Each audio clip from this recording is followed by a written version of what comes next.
अभी आप पूछोगे मैम हम कॉम्पिटिटिव एग्जाम की तैयारी कर रहे हैं, क्या एनसीईआरटी सफिशिएंट है? अब हम लोग देख लेते हैं हमारे पास कितने यूनिट्स हैं और कितने चैप्टर्स हैं। बहुत ज्यादा इंपॉर्टेंट यूनिट है, हाई वेटेज यूनिट है, इसके सारे चैप्टर्स इंपॉर्टेंट है। 30 जो मार्क्स हैं आपके इंटरनल असेसमेंट्स होते हैं, पार्चुरेशन, लैक्टेशन, जो भी सारी इंपॉर्टेंट चीजें हैं वो आप इसमें पढ़ने वाले हो। So, hi everyone, I'm Apeksha Singh, your biology educator and I welcome everyone in this wonderful video जिसमें हम लोग डिस्कस करने वाले हैं कि क्लास 12th का बायोलॉजी का क्या सिलेबस होगा, कितने चैप्टर्स हैं, कितने इंपॉर्टेंट चैप्टर्स हैं, कितने यूनिट्स हैं और एक यूनिट कितने मार्क्स की आती है, वो सारा हम लोग डिस्कस करेंगे इस वीडियो में। तो चलिए शुरू करते हैं बिना किसी देरी के। सबसे पहले हम लोग बुक की बात कर लेते हैं। तो अगर मैं बुक की बात करूं तो एनसीईआरटी ही फॉलो करना है आपको क्लास 12th में, है ना। अभी आप पूछोगे मैम हम कॉम्पिटिटिव एग्जाम की तैयारी कर रहे हैं, क्या एनसीईआरटी सफिशिएंट है ना, ये आपका क्वेश्चन ज़रूर होगा। तो मैं पहले ही बता देती हूँ कि एनसीईआरटी मोर देन सफिशिएंट है।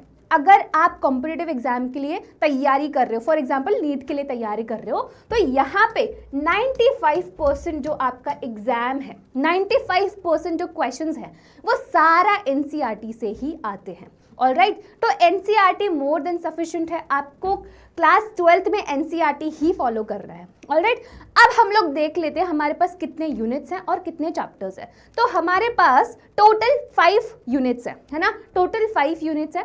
पहला जो यूनिट है वो है आपका रिप्रोडक्शन वाला। पहले यूनिट में 3 चैप्टर्स है। जो आपका पहला चैप्टर है वो है sexual reproduction in flowering plant, दूसरा जो चैप्टर है वो है ह्यूमन रिप्रोडक्शन एंड तीसरा जो चैप्टर है वो है रिप्रोडक्टिव हेल्थ। तो ये हो गया आपका पहला यूनिट जो 16 मार्क्स का आता है। कितने मार्क्स का आता है? 16 मार्क्स का आता है। दूसरे यूनिट पे आ जाते हैं हम। दूसरा यूनिट है आपका जेनेटिक्स एंड एवोल्यूशन।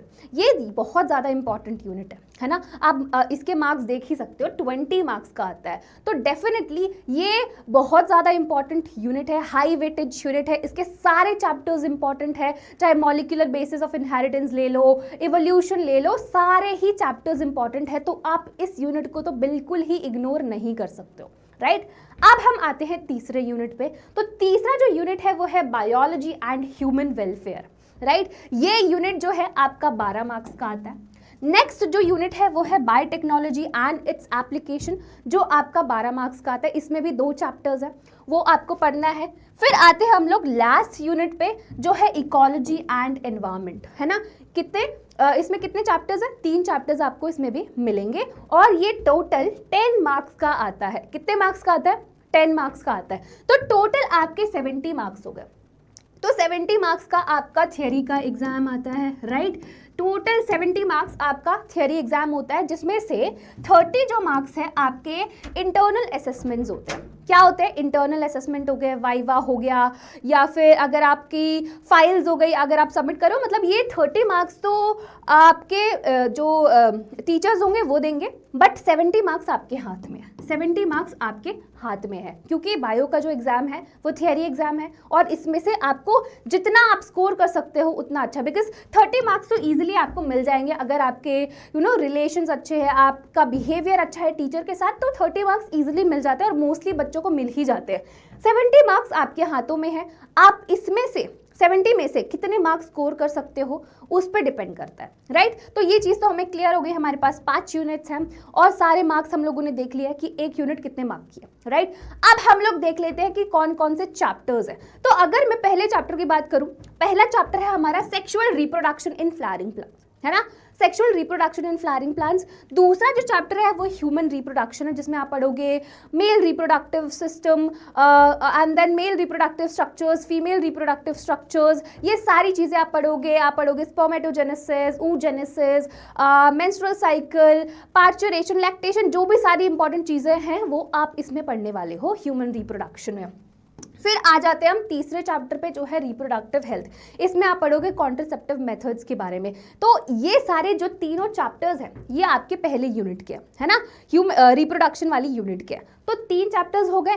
अब हम आते हैं दूसरे यूनिट पे और उसका जो पहला चैप्टर है वो है principles of inheritance and variation, है ना, ये उसका पहला चैप्टर है। दूसरा जो चैप्टर है वो है molecular basis of inheritance and जो तीसरा चैप्टर है वो है एवोल्यूशन। तो 3 चैप्टर्स हो गए आपके दूसरे यूनिट के। अब हम आते हैं तीसरे यूनिट पे। तो तीसरे यूनिट का जो पहला चैप्टर है वो है ह्यूमन हेल्थ एंड डिसीज। कौन सा चैप्टर है? Human health and disease. दूसरा जो चैप्टर है वो है माइक्रोब्स इन ह्यूमन वेलफेयर। कौन सा चैप्टर है? Microbes in human welfare. अब हम आते हैं अपने चौथे यूनिट पे जो था बायोटेक्नोलॉजी एंड इट्स एप्लीकेशन, जिसका पहला जो चैप्टर है वो है प्रिंसिपल्स एंड प्रोसेसेस, है ना, प्रिंसिपल्स एंड प्रोसेसेस। दूसरा जो चैप्टर है बायोटेक्नोलॉजी एंड इट्स एप्लीकेशन है। अब जो पांचवा यूनिट है आपका वो है इकोलॉजी एंड एनवायरनमेंट, जिसका पहला जो चैप्टर है वो है ऑर्गेनिजम्स एंड पॉपुलेशन। दूसरा चैप्टर है इकोसिस्टम एंड तीसरा जो चैप्टर है वो है बायोडाइवर्सिटी एंड इट्स कंजर्वेशन।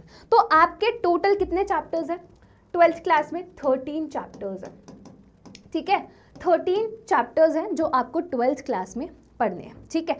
अब अगर आप हम लोगों के साथ पढ़ना चाहते हो तो डेफिनेटली आप हमारा बैच जो है ज्वाइन कर सकते हो, जो है प्रारंभ, जो आपको डिस्क्रिप्शन में ऑब्वियसली मिल जाएगा, तो आप वहाँ पे चेकआउट कर सकते हो।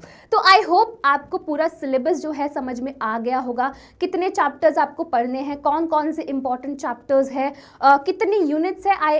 आई होप अभी आपको सब कुछ क्लियर हो गया होगा, ठीक है। तो चलिए इसी बात पे हम लोग इस वीडियो को एंड करते हैं, मिलेंगे नेक्स्ट वीडियो में। तब तक के लिए bye bye, tata, take care and पढ़ाई करते रहो।